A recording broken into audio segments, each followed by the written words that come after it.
I've heard it all the last month promoting this book that's indeed had the best timing in the history of publishing, I think. We wanted to put it out before the election. We knew the Supreme Court would be an issue as it was in 2016. Weren't quite expecting a justice to die 6 weeks before the election, but I was talking to the CEO of my publisher. I'm like, do you have an alibi for that Friday? He said, well, look, there's nothing I won't do for my authors. So thanks very much for having me. I much enjoyed my one and only visit to Australia 2 years ago to speak at the Friedman conference, and I got to see a fair bit of the country. I would love to come back once the virus allows. I started writing this book, or the concept of this book. I wanted to do something on the Supreme Court 2 years ago after the Brett Kavanaugh confirmation process. And I thought, gosh, this is about as bad as things can get, well, unless they get worse. But I wanted to see, how did we get here? What role has politics played? A lot of people who follow public affairs know the history going back to Robert Bork in 1987, who I'll get to in a moment.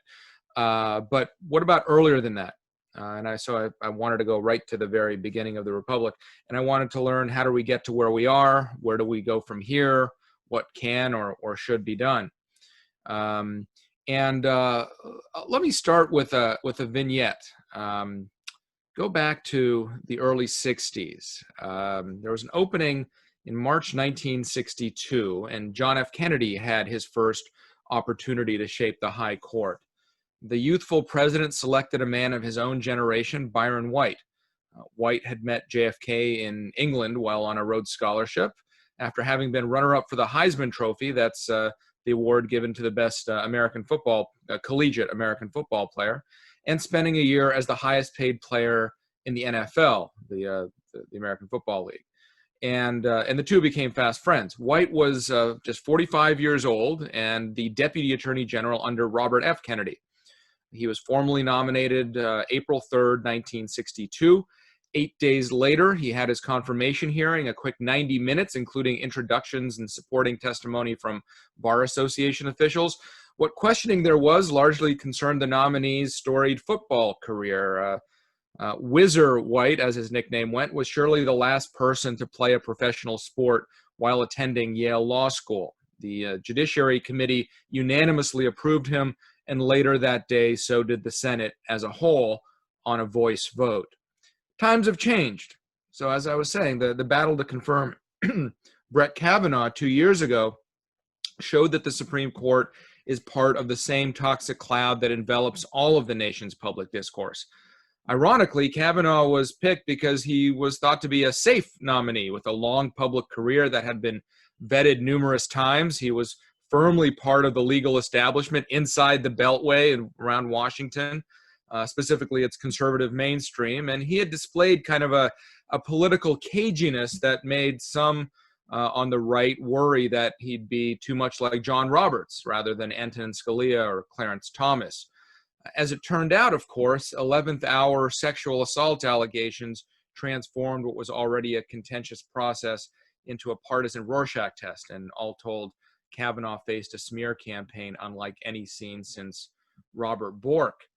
Senate Democrats had warned President Reagan that nominating Bork, who was a judge on the D.C. Circuit, the second most prestigious court, after a storied academic and government career, that nominating him would provoke a fight unlike any he had faced, even after Scalia had been confirmed unanimously the year before. Now, Republicans controlled the Senate in '86, then they lost it in that election. And there were some other reasons for that. But anyway, on the very day that Reagan nevertheless announced Bork as his pick, this is June 1987, Senator Ted Kennedy went to the Senate floor to denounce Robert Bork's America, which is this parade of horribles where all these, regress in our society happen.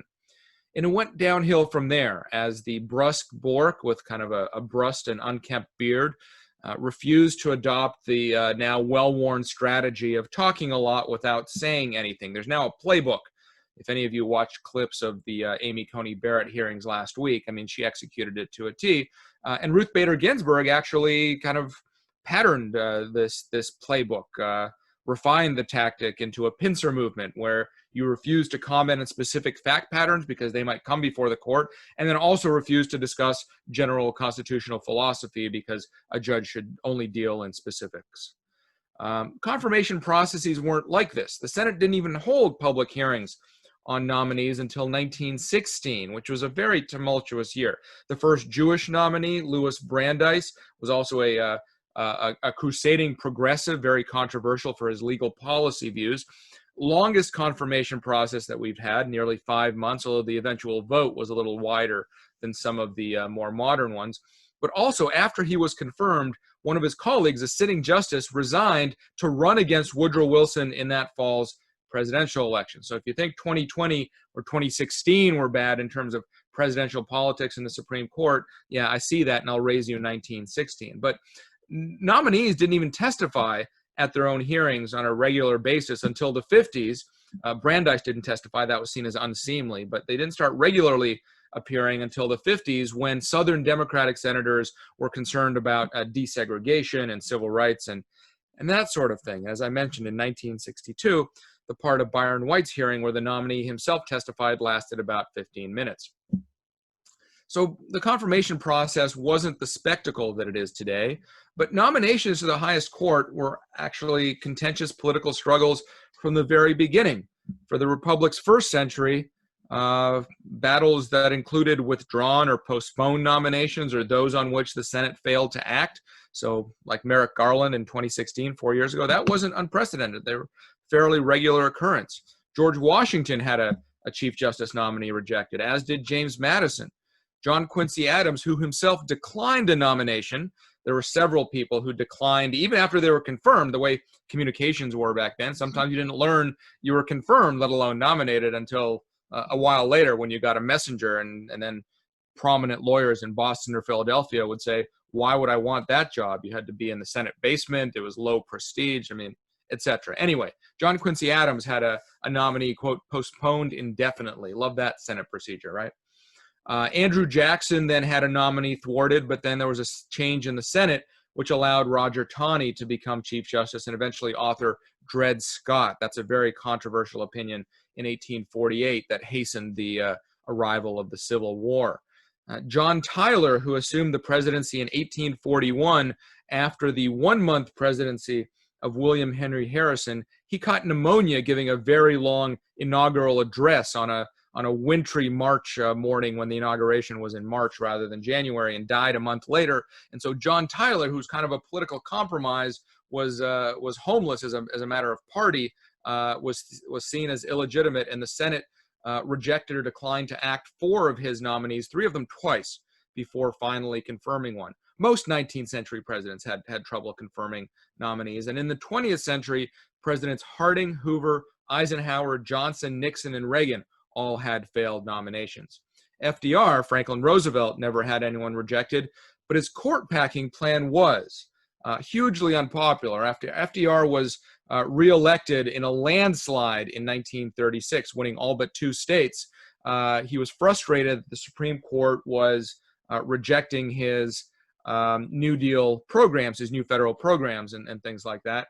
So he proposed to add 6 justices to help out the old men who couldn't do their jobs properly.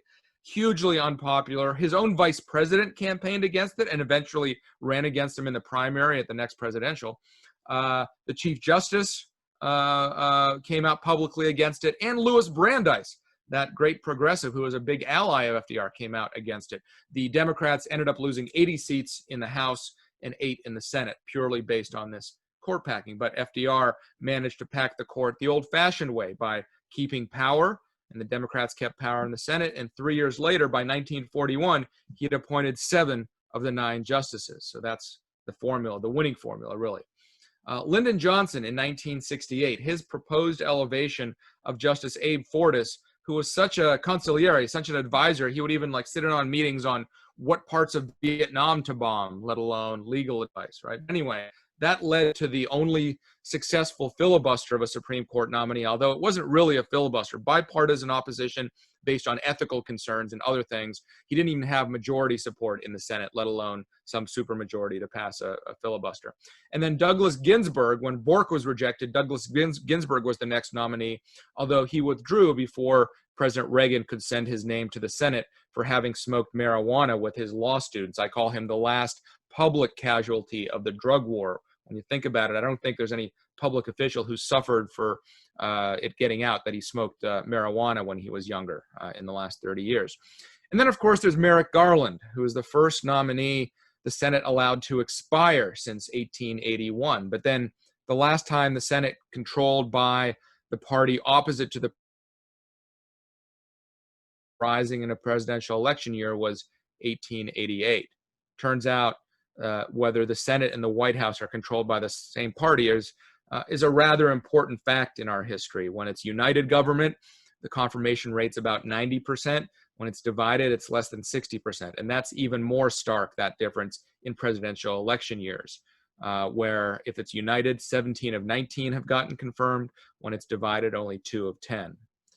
So as we know, 4 years ago, Senate Majority Leader Mitch McConnell, his gamble worked. Not only did not giving Garland a vote or a hearing not hurt vulnerable senators running for re-election, but it held the Republicans together and provided the margin for Donald Trump in key states. And then Trump rewarded his electoral coalition with the nomination of Neil Gorsuch, who was confirmed only after the Senate decided on a party line vote to exercise the so-called nuclear option, removing the filibuster, the supermajority requirement to move to a vote on the final bill, on the nomination. Opportunities for obstruction have continued, pushed down to arcane parliamentary procedures, even as I said, control of the Senate remains by far the most important aspect of the whole endeavor. Most significantly, by filibustering Gorsuch, Democrats destroyed their leverage over more consequential vacancies. Moderate Republican senators wouldn't have gone for a nuclear option to seat Kavanaugh in place of the moderate swing vote Anthony Kennedy, but they didn't face that dilemma. And they're not facing it now, with Trump getting the opportunity to have an even bigger shift, replacing the progressive Ginsburg with the more conservative Barrett. Given the battles we saw over Gorsuch and Kavanaugh, too many people now think of the justices in partisan terms. That's too bad, but not a surprise when you have contrasting methods of constitutional and statutory interpretations that now largely map onto party identification at a time when the parties are more ideologically sorted than at least the Civil War, if not ever. That's why we fundamentally have these big battles every time there's a vacancy. But why do we have the focus on this one office, even though it's a high office? If the Secretary of State died or resigned in the last year of the Obama presidency, this year, it certainly would have been a big deal, but there's no doubt that the slot would have been filled if someone with appropriate credentials were nominated. But of course, executive appointments expire at the end of a presidency, while judicial appointments are for life under our Constitution, and they outlast any president. A president has few constitutional powers more important than appointing judges. Justice Scalia served nearly 30 years on the High Court, giving President Reagan's legal agenda a bridge to the 21st century. 4 years ago, there was a big ruling on nonprofit donor disclosures, I'm sure an issue that all of you can relate to, but it was made by a district judge appointed by Lyndon Johnson. When I talk about this to law students, it might as well be Andrew Johnson, right? Ancient history. Pundits always argue that judicial nominations should be among voters' primary considerations when choosing a president. Well, the court's future truly did hang in the balance in 2016. If Hillary Clinton had been making these nominations, then our law would have been going in a much different direction. And that goes just as much or more for the lower courts, which decide 50 or 60,000 cases annually, even as the Supreme Court decides like 60 to 70. Every 4-year term, the president appoints between 20 to 25% of the judiciary. Or to put it another way, when Obama took office, only one of the 13 federal circuits, the appellate courts, had a majority of judges appointed by Democratic presidents. When he left, 9 did. Trump's partly reversed that now, flipping 3 circuits and getting a record 30 circuit judges confirmed in his first 2 years, about the same as Bush and Obama combined at that point. He's had 53 overall, where Obama had 55 in 2 terms. That's better than anyone in 1 term except Jimmy Carter, for whom Congress created new judgeships as a consolation for not having any Supreme Court vacancies. But even if politics has always been part of the process, and even if more justices were rejected in our country's first century than its second, we still feel that something is different now. Is it TV and Twitter, the viral video, the 24-hour news cycle? Have legal issues gotten more divisive? No, this whole process, it hasn't somehow changed beyond the framers' recognition. And political rhetoric was as nasty in 1820 as it is in 2020. If you want to have some fun, Google Jefferson Adams election campaign videos. Someone put together these modern style ads based on the pamphlets and speeches in 1800. It's hilarious and just as nasty or more than the rhetoric used now. Senatorial brinksmanship is symptomatic of a larger problem.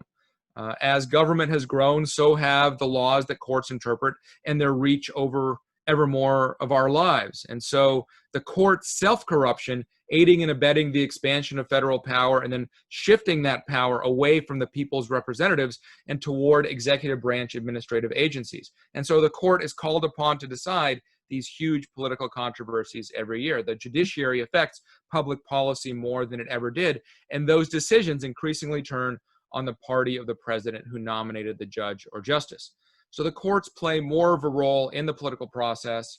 Of course, the process is going to be then more fraught with partisan considerations. It's a modern phenomenon, again, for our parties to be both ideologically sorted and polarized, and thus for judges nominated by presidents from different parties to have markedly different constitutional visions. What can be done about this? Reform proposals abound. I'm moderately in favor of or amenable to term limits that would at least get rid of these morbid health watches for octogenarian justices or politically timed retirements.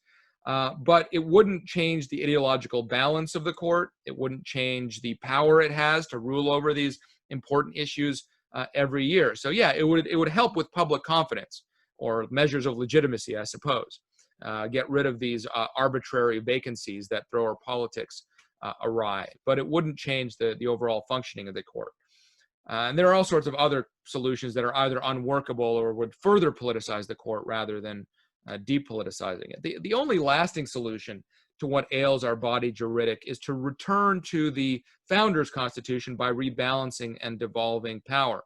So Washington isn't making so many big decisions for the whole country.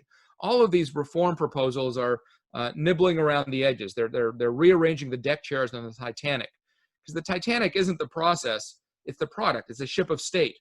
Depoliticizing the judiciary and toning down our confirmations is a laudable goal, but that'll happen only when judges go back to judging rather than bending over backwards to ratify the constitutional abuses of the other branches.